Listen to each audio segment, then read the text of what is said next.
This is episode 63 of Pinnacle FC, another quick turnaround from the Champions League podcast to our regular weekly podcast. Gareth Wheeler, Jake Osgathorpe with you. And if you're getting sick of us, and I know that you're not, don't worry, the final international window of 2025 plays out after this week. Then we go straight through with domestic club football up until March. It's going to be the gift that keeps on giving, Jake Osgathorpe. How you doing, pal?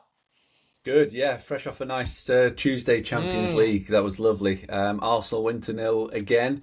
May feature, you never know, in this show. Atletico Madrid getting a nice winner for us. To win by 2 goals against Union Saint-Gilloise. So yeah, in profit again for the Champions League, no matter what happens on Wednesday, which is great news. Yeah, we're still counting our profit as we're recording this Wednesday before the Champions League games play out. But thus far, through 3.5 match weeks, combined on our podcast, over 20 units of profit. So well done to Jake. Thank you all out there for your comments. Please hit the like button. Please subscribe to this podcast and continue to spread the word. We are a wagon, as I taught Jake Osgathorpe about that earlier in the week, just in terms of our European picks and plays. For a standard program, it's been a little bit of a slow burn, a little bit more difficult, but we're looking to get back on the right side of it. I made one mistake on our Champions League podcast, and it's a significant regret. Because if you've been following us over the last few years, Jake simply crushes me, dominates in the head-to-head. But Jake sided with PSG, yours truly, with Bayern Munich. In fairness, it was both on the draw no bet. But Bayern Munich, despite losing Luis Diaz at the end of the first half, managed to hold it on to give me yet another winning play. So perhaps, just maybe, we might land on a head-to-head on this podcast. We'll see here today. Let's hope so. A reminder, follow us on X, Pinnacle on X, and the subreddit, Pinnacle Sportsbook, for all your latest and greatest details and information about markets at play. We're on it. Pinnacle, bet smart, bet Pinnacle. All the markets we use, obviously courtesy of Pinnacle as well. This week, as we do, Premier League, La Liga, Serie A, and Bundesliga, and anything else that may catch our attention. And let's start off like we do each and every podcast in the Premier League this weekend. I mean, the marquee fixtures on Sunday. I know that we typically work through the weekend incrementally, but we should just start off with it. It's Man City and Liverpool, with both teams looking to potentially chase down Arsenal. This is a huge game, Jake, and these would be the two favorite sides outside of Arsenal with any chance of going on to win the Premier League this season. Although both sides, as things stand, are both outsiders, but both playing some better football over recent games as well. Liverpool coming off a really important win at Anfield, beating Real Madrid in the Champions League on the weekend, looked much better, picking up a clean sheet against Aston Villa at home. And now they go to the Etihad to take on a City team that, steady as they can be right now, and finally fit. Other than Mateo Kovacic, I believe that every player is fit, ready, and available for Pep Guardiola as well. They're playing Borussia Dortmund on Wednesday in the Champions League, and this podcast is recorded before that. So what do you make of this fixture this weekend? I mean, both teams, you can probably make a case to back them. I should also mention the total set at 3.25 for this one as well on Pinnacle. Yeah, I'll be honest, I don't have a bet for this because I'm sick of Liverpool, to be honest. I just can't get a read on them at all. I was quite hot on Real Madrid in midweek, thinking that they were going to do a job. Liverpool absolutely hammered them. Should have won by a wider margin than just 1-0. Slot's just returned to his tried and trusted. He's brought Robertson back in, moved Kirkes out onto the bench. Szoboszlai's back in midfield. McAllister looks to be playing well after a much-needed rest. And Wirtz had his best game in a Liverpool shirt in midweek as well, off the left-hand side, which is, unsurprisingly, the spaces he occupied for Leverkusen. So who knew if you put him back in familiar territory, he'd look pretty good. I mean, just at a glance, the prices, I wouldn't be going near City at -106. I think that's too short, personally. They've shown they've got defensive frailties still. I don't trust Donnarumma from corners or set pieces. We saw that last week again against Bournemouth, and Liverpool with Van Dijk and Konate. We've got two real set piece threats there.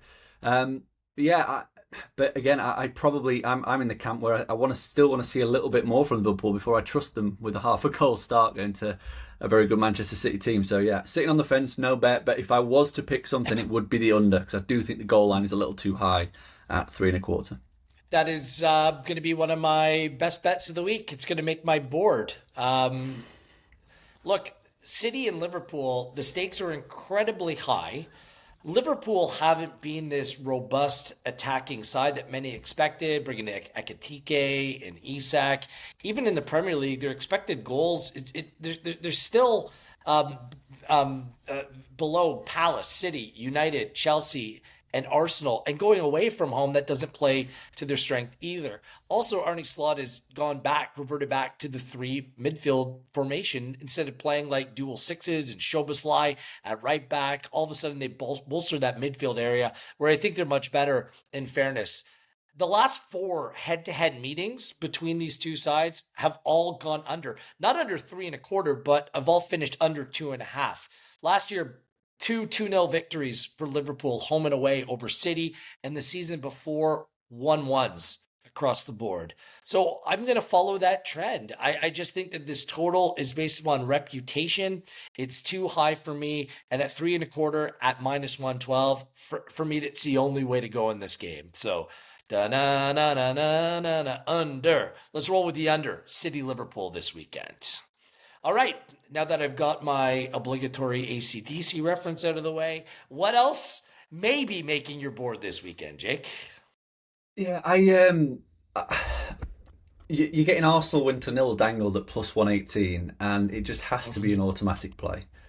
Now, don't get me wrong, I'm not as confident in this as I was in midweek or last week, partly because Sunderland have shown to be quite a good defensive team, so I wouldn't be surprised if they actually kept Arsenal out, especially with Arsenal missing Gyökeres, no Havertz, no Jesus. It's going to be probably Mikel Merino again up front. I know he scored 2 in midweek, but I don't think Slavia Prague are close to Sunderland's level in terms of defensive structure and organisation. So that is a little bit of a concern, but you just have to keep backing this bet at this price. Anything plus money you have to take at this moment in time, for the simple fact that Arsenal aren't conceding chances and they aren't conceding goals. So this bet is always going to have a chance based on that alone. So yeah, I'm going to take that +118. But my favourite bet for this is actually the under 2.5 goals at -118. As I mentioned, Sunderland defensively very, very good, especially at home. They've only conceded 3 goals at home, 4.6 expected goals. But going forward, they've created very little. I know they've scored 9 times in 5 home league games, but it's just 5.4 expected goals on the season, which has them ranked as the 4th worst attacking team when playing at home. So very fine margin in terms of the way in which they're going about their business. And it's the same for Arsenal, really. 6 goals scored, 2 goals conceded away from home in just 5 league games. So the under's gone in all bar one of those as well. So yeah, I'm going to play the under quite aggressively at -118, and I'm just going to go in with Arsenal win to nil. Yeah, given how strong Sunderland have looked and how they're kind of happy to sit and contain and frustrate, I dare I say it, I wouldn't put anybody off backing a 0-0 draw or a really, really low scoring game. Yeah, that's the way I'm looking at this. I don't think this is going to be one for the football purists. You and I are on the exact same page here. There's a number of factors. Arsenal to nil has played in 8 straight games in all competitions. 8! That's a ridiculous streak, Jake. Something that we don't see, like in 2025, where generally attacking football is kind of the football is kind of pushed in that direction. I really like the way that Sunderland play, by the way. I think they have something about them. They have some attitude. They have some swagger. Good mix of experience and youth. I think they're very well managed as well. And you said it, they've only conceded 3 at home and have the 4th best expected goals against. All of these injuries in attack worry me for Arsenal. They're relying on some young players. That's why I think the under's the play as well. And typically they've gone the under in a lot of these win to nils, especially in the Premier League. 2-0 against Burnley, 1-0 against Palace. It goes on and on and on. Yeah. Well, it's 12 of 15 games, all competitions, they've won to nil. So they are, it's a ridiculous number. And what you just said there about the attacking injuries, I think is really important, because not only are they missing key players, but they've had such a logjam of fixtures this last 2 weeks, where these players have had to play all the time, basically. Saka's played nearly every minute. Trossard's had to play nearly every minute. Eze's playing every minute because Odegaard's not fit. So, yeah, you're getting a tired Arsenal potentially off the back of an away game in the Europe as well, that might struggle to hit their stride. But we'll keep a clean sheet. But I'm not going to go in that direction. I'm going to go in a little bit of a different direction because it was something that you mentioned.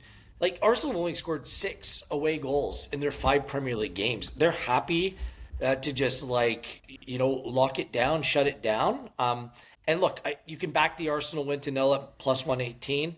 That's fine. I totally get it. I'm going to go with the Arsenal team total.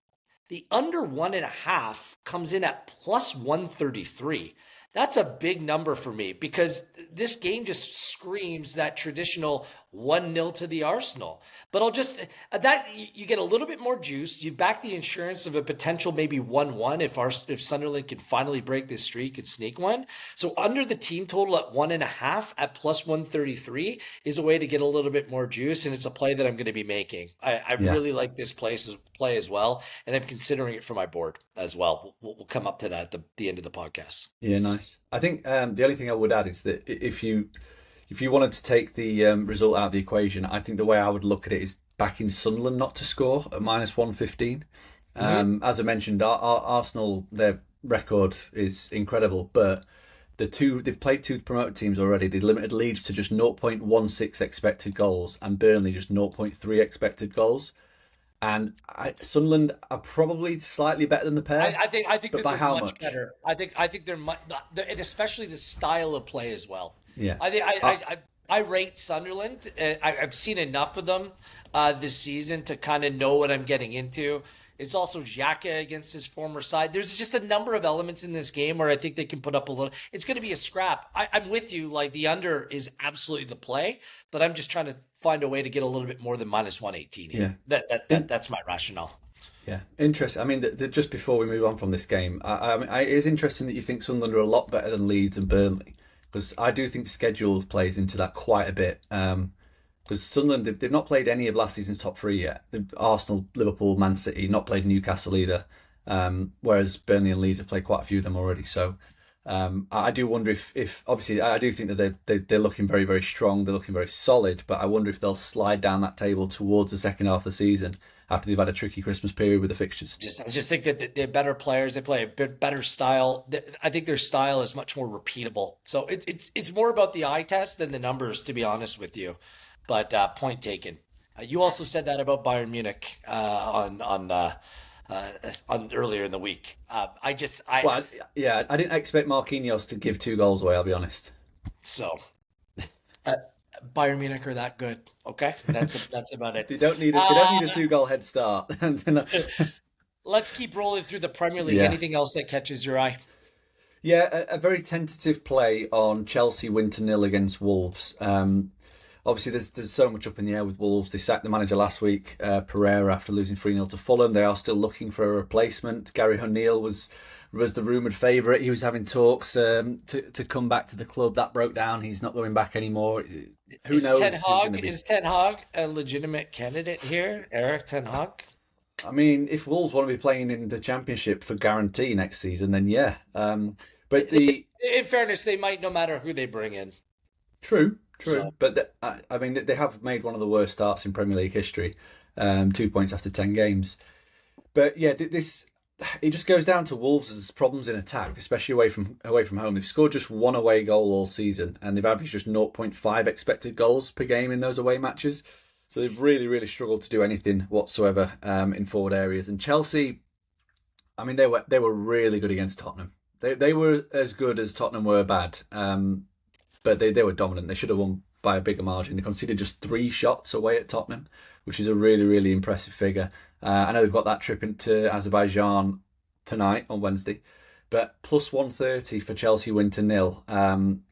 Just Wolves are in a bit of disarray, really struggling, and yeah, it's just hard to see where the goals are coming from. And I know Chelsea aren't the most trustworthy of defensive teams, but I think they've got a very trustworthy midfield, and I think that midfield's going to control the game. Maresca style for this one. Okay. Anything else? Yeah, I made a very foolish error last week of trying to side with Newcastle. They really bit me on the ass, losing at West Ham, and I've got to oppose them away from home now, Yeah. because They, not they, only they haven't they haven't won away from home yet. Their attack, like it, it just looks lifeless. Hold on, not lifeless. It just in the attacking third, there's just nowhere near enough cutting edge. Like they brought in all of these pacey, shifty attacking players that are really good on the counterattack, but oftentimes teams are giving them the ball and they're having a really difficult time breaking them down. So, and they only have like a 6.28 expected points total in 5 away games thus far. So their away form has been dreadful, and they play Wednesday against Athletic Club as well. And Brentford's a good team. Brentford has won the XG battle in their last 3 games. Yeah, one was against West Ham, okay, but Liverpool and Palace, like those are two good teams. Like just especially in terms of the process as well. I'm with you. I'm just looking at the number here right now. You can get them plus a quarter of the goal on a handicap, and the price has actually come down to -121. What I'm hoping is that Newcastle have a good result on Wednesday against Athletic Club, and this number maybe shifts a little bit more. Because if I can get Brentford without going to a draw no bet, if I can get them plus a quarter of a goal, I'm taking that all day. That one jumped off the page to me as well, Jake. Yeah, I'm taking it at this handicap as it is because I quite Are like you? I quite like the added security, and I don't think the price is too bad. Yeah, like you said, Newcastle just struggling to create chances. They've actually not won in 8 away league games, stretching back last season. And Brentford will be fresh. That's the other thing. They've not played in midweek. Newcastle have got a big game in the Champions League, and we saw the effects it had on them 2 seasons ago when they were in the Champions League. They really struggled the weekends afterwards. And while they so far have done okay, they got a draw at Bournemouth. That was just a non-event after losing to Barcelona. They beat Nottingham Forest, who were basically giving everybody victories under Ange Postecoglou. And the last time they played after a Champions League game, they played Fulham and needed a last-minute winner. So I think that there's definitely reason to oppose them. Away form's problematic. Brentford at home as well. I mean, they only lost to Manchester City 1-0, drew with Chelsea, beat United, beat Liverpool. So they've had a very tricky opening home schedule, to be fair, playing four of the traditional big four. And then the process is really strong. They've got a positive XG process. So, yeah, you give me plus a quarter of a goal, which is, half bet on the draw, no bet, half bet on them avoiding defeat. And if they draw the game, we get a lovely payout. Half win there. And yeah, it's just hard to see Newcastle doing anything in terms of attack because, as you mentioned, they've looked lifeless, is the way I would say. I mean, trailing against West Ham and managing just one shot on target for the second half is just abysmal. It's kept the ball. It went outside, came inside. Like it was very frustrating to watch, and you can sense the frustration from Newcastle supporters as well. Because at home, a different thing. Away to Brentford, I just don't think the context is great. Okay, anything else in the Prem? Yeah, last one, and it's a very big swing. It's Nottingham Forest to win to 0 against Leeds. It's plus 292, so you're getting a nice juicy price. But there are some real signs that Forest are improving, especially defensively. They conceded just 2.3 expected goals in 3 matches under Sean Dyche, which is less than 0.8 per game. So they are doing a lot of very good stuff defensively, being very, very difficult to create chances against. And I know Man United scored twice, both from corners, set pieces, continue to be an issue for Forest. But yeah, the attack looked better as well against Manchester United, I thought. They looked much more fluid. And Leeds, they've been nilled in 4 of their 5 away games this season. They've only scored in 1 of them, which was against Wolves, who everyone scores against, and just 0.8 expected goals for on their travels per game, which is a really, really worrying figure, especially given that they racked up over 2 XG in 1 game against Burnley. So if you exclude that figure drops to 0.4, which is hugely concerning. And I just think Forest are at the point now where they're going to turn a corner, because I've seen enough to suggest that, we knew this group of players are good enough to not be in a relegation battle. They just needed a little bit of stability and a bit of sensibility, of just not being so stupid and going too gung-ho and leaving yourself too much to do. So Yeah, Dyche has provided that basically. He's given them more of a platform, and I think we're going to start to see them turn a corner. Win to nil plus 292. It's a big leap from Forest to win at plus 126. Just wait till they go full Deitch. You can just back Forest to win at plus 125 as well on Pinnacle. All right, just a quick mention. I think you have to play over the total. Everton Fulham. It's at 2.25 minus 107. Everton at home, like their process, their XG is much better. Fulham are now fully healthy in terms of their attack, by the way. They got all the players. They kind of had this little bit of a cluster injury just in terms of their attacking players. They're all back and they scored 3 times last weekend. And the total was set for like 2.25 against Wolves last week as well. And they just crushed that themselves without Wolves really playing an active role in that. So I like the over there. I was backing Aston Villa last week at Anfield based on Liverpool, not Aston Villa, but this Villa side is just dire in attack. They rely so much on Rodgers and Watkins, and quite frankly, they become very predictable in attack. Last year they had Rashford and Asensio and a number of different players that could beat you in another way. John Duran. And Villa brought in Jadon Sancho just to be an influencer and sit on the bench. I mean, it's comical right now, and they have very little depth in terms of their attacking talent, and they're playing the Europa League, and they've scored 9 goals in the Premier League, which is the 3rd fewest. They should not be favorites against Bournemouth, even playing at home. You get Bournemouth on 1/4 goal at minus 101, so if it's a draw, it's a half win for the away side in Bournemouth. So that's it. We spent 20 minutes or so on the Premier League, so let's try to squeeze in the rest. Let's go to La Liga. Yes. I'll rattle these off because I have 2 that I really like and one that's a real long shot. Atletico to win and both teams to score. They're playing Levante. Atletico are minus 432 to win, but you're getting a big jump up to plus 195 for winning both teams to score. We saw Atletico in midweek. They are a much better team. They're much livelier going forward with Alvarez and Soloff. But Levante, their data is excellent. It's probably gone under the radar a little bit. They're away from home, they've scored 9 goals in 6 games, average 1.9 expected goals. And yes, they've not been tested fully away from home, i.e. they've not played Barca, Real or Atletico on the road. But they did score twice against Barca at home, and they did score once against Real at home. Both those came in defeat. So I'll happily take a swing at a big price on Atletico winning but failing to keep a clean sheet. And then the one that I think we could both be on is Mallorca Getafe over 1.75 goals at minus 113. It's one of the lowest totals I think we've ever seen on this show. I can't really understand why, because you only need 2 goals for half a win. And Getafe's games, 8 of 10 have seen at least 2 goals, and Mallorca's games, 8 of 10 have seen at least 2 goals. So this bet has paid out at least a half win in 16 of a combined 20 games this season. I'll just take a blind swing on that whenever the goal total is this low. Yeah, I didn't have like a firm play, but I underlined that one. Mallorca Getafe total is 1 3/4. Unbelievable. By the way, my Mallorca play to the under played last week, so I generally just stay away from any combination of Mallorca and potentially scoring goals. But when it's 1.75, it might be worth the swing. Just a counterplay to Levante. You mentioned they have the best expected point total, courtesy of Understat, in La Liga, plus 1.75 on the handicap. So if they lose by 2, it's just a half loss at plus 104. That for me is worth a swing as well. The number shifted out, but I liked Elche on the draw no bet. It wasn't it was just about even money. It's now minus 110. Elche is undefeated at home, and it'd been pretty decent just in terms of their process.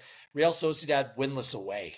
And Sociedad have only scored 4 away goals all season long. I also like Alaves at Girona, 0, like the draw no bet as well, plus 119. That's on the Asian handicap. A side that, again, is pretty good against a side that is very bad. And I also like Sevilla at home to beat Osasuna at plus 119. Osasuna away are dreadful, 0-1-5, just 1 goal scored thus far. And Sevilla, they'd be miserable. They did beat Barcelona at home. This is like a must win. Like I'm banking this because it's a decent enough plus number with a team that's desperate for a home win against a really, really poor side. So that's it from La Liga. Yep, you want to add something? Yeah, I've got one more. It's my big swing. Celta Vigo to beat Barcelona and both teams to score at plus 642. This has been a historically horrific venue for Barcelona. It's always an awkward game whenever they play in Galicia. 2 wins in 11 for Barcelona at Celta Vigo. Celta have won 5 in that time. 9 of 11 have seen both teams score. Celta Vigo have been a both teams to score team this season, landed in 9 of their 10 La Liga games. They're winless in 6 home games, but they're unbeaten in the last 5, drawn all of them. They've already played Atletico Madrid, Villarreal, Real Betis at home, drawn 1-1. So Celta +1 on the Asian handicap is a play at -115. But given the way in which Barcelona are playing away from home, they're conceding 2.1 expected goals per game on the road. We've already seen them lose to Sevilla. Obviously, they got beat by Real Madrid as well.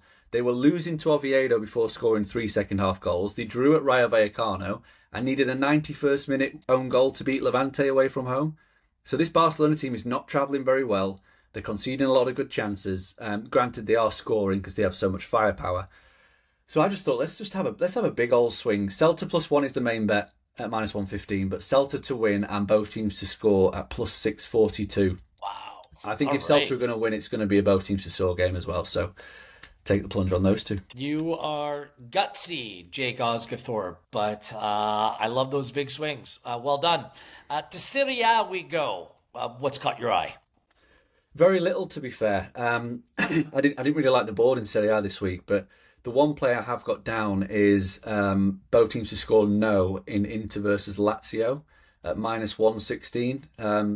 Lazio have been the king of both teams to score no this season. The 9 out of 10 have either finished 1-0, 0-0, 2-0. Basically both teams to score hasn't landed very often. Inter second best defensive process in the league at 0.9 expected goals, and it just taking this both teams to score no. You take the result out of the equation at a decent enough price, so we don't even need Inter to win the game. We don't mind if Lazio win the game as long as it's a 1-0 or a 2-0. I just thought that was the best way to approach it at -160. Okay. I should mention I like Pisa on it's a Friday fixture between the two promoted sides against Cremonese. Pisa hasn't won a game, but their data and their metrics are far superior than Cremonese. Way better, and they're playing at home. This is a great spot for them to pick up their first win of the season. I'll just go on the handicap -1/4 of the goal just to protect if this game somehow ends in a draw at -106. That one's worth a play. Napoli is not Napoli right now. They've dealt with a lot of injuries early in the season, and they're just not scoring goals. They're going to Bologna to take on a side that's only given up 1 goal at home. I don't love the play, but I think it's worth the punt. Bologna, the draw no bet at +108 as they host Napoli. And the one play I will be adding to my big board this week, Atalanta against Sassuolo. What has happened to our Atalanta side? Went from a free-flowing attacking side, would create chances for the days. Now they're the best team in terms of expected goals against in Serie A. Now, they've played 13 games on the season, had to play Marseille in the Champions League on Wednesday, and 9 of those games have gone under 2.5, including 6. Their last 6 games have all gone under 2.5, with 7 goals total being scored. Meanwhile, Sassuolo is the 3rd lowest expected goals in Serie A, and somehow this total is set at 2 3/4. The under again, under 2.75 at -101. Love it. It's just a play that you need to make at this point. Love it. Yeah. Bundesliga. Let's finish up with the German top flight. What are you seeing anything there? I love the German fixture. I love the Bundesliga fixtures this week. I got to tell you, I'm curious if there's anything that's catching your eye. Yeah, I have 2. I have really strong fancy Freiburg beating St. Pauli, -114 on the handicap. St. Pauli just a mess. 6 straight defeats, failed to score in 5, lost the XG battle convincingly. They didn't score in October. They got up to a really good start, but they've come back straight back down to earth. They've crashed. Yeah, Freiburg winless in 5, but drawn 4 of those, and their underlying data has been promising. At home, 1-2-1, but again, promising data, 1.6 XG, 1.2 XG against. They're a very, very strong home team historically. And yeah, I think if Freiburg's results match their underlying data, then we would be looking at about -130, -140 for them to win this game. So I'll happily jump on them at this price. And then the other one is we've just got to swing again. Both teams to score no and overs in the Bayern game. It's a massive price. It's plus 314. It's the Wheeler special. It's the Wheeler special. It is huge.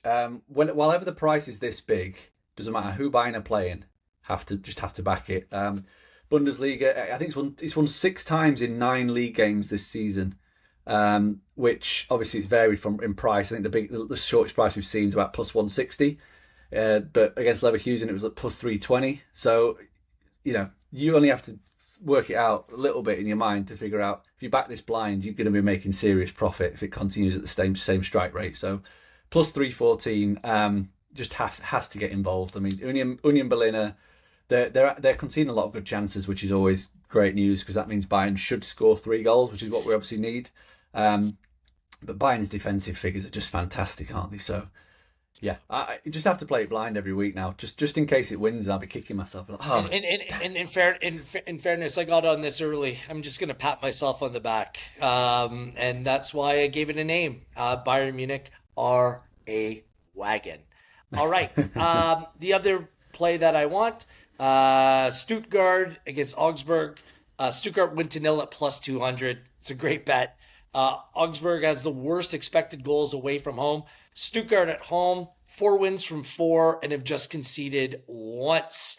Watching Augsburg play Dortmund last week, at home, they were trying to throw everything at Dortmund. It was just so difficult for them to do anything right.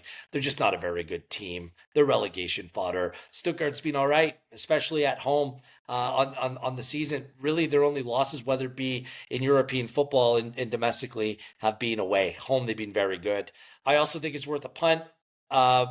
RB Leipzig has been very good. Quietly, it's like not playing European football has really helped them. 7-1-1, third in expected points as well. Taking on a Hoffenheim side that's only won once at home. Plus 141 is a big number. It was in the plus 150 range. It's coming back down, so get them while you can. That's it. Let's wrap things up. Each and every week we have 5 units to play with, and it's up to each one of us to decide how we want to do just that. So what is making your board this week, Jake Osgathorpe? Oh, I'm still finalising because, I've got quite a lot of big plays, and I have to cram it into 5 bets. Okay, so I have to keep it this tight. Yeah, you go first. I'm just debating. I have 4 locked in. Man City, Liverpool under 3.25 at -112. Atalanta Sassuolo under 2 3/4 at -101. The Freiburg play to beat St. Pauli at -114. Stuttgart and Augsburg. Stuttgart win to 0 at plus 200. I'm debating between the 3. Perhaps I'll let Jake throw a dart at this. Whether it's the Wheeler special with Bayern Munich, both teams to score no and over 3. Arsenal, I'm leaning Arsenal under their team total of plus 133. I think that will be the way that I go. And the other one was the Everton Fulham over. You know what? Let's just go Arsenal under the team total of 1.5 at plus 133. We'll settle on that one. Leave the Wheeler special alone. Perhaps Jake wants to make that one of his plays. So those are my 5 plays, all a unit stake. All right. The time has come. Drum roll, please. Okay, I'm going to do 2 units on under 2.5 goals in Sunderland Arsenal at -118. I'm going to do a full unit on Freiburg, minus half a goal, which is basically the same as them to win versus St. Pauli at -114. I'm going to do a full unit on Celta plus a goal against Barcelona at -115. Then I've got 1 unit to play with, and I might as well stick half a unit on some big prices. So I'm going to do half a unit on the Wheeler Special at plus 341, was it? 314. 314.